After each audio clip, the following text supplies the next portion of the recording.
va shomda 3 marta ixlos va 2 muavvazatayn, ya'ni falaq va nosni o'qisa, Alloh taolo balo qazodan hamda qiyinchiliklardan omonda saqlaydi deb Imom Termiziy rivoyatida Rasululloh marhamat qilyaptilar.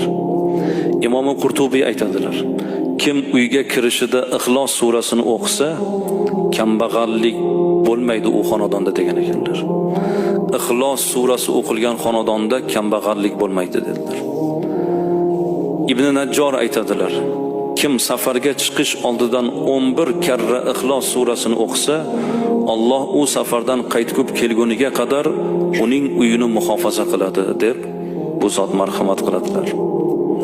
Yotadigan mahal, ya'ni uyqusidan oldin Fotiha va Ixlos surasini o'qigan odam o'limdan boshqa hamma ziyondan omonda bo'ladi deb Ibn Abdul Bir marhamat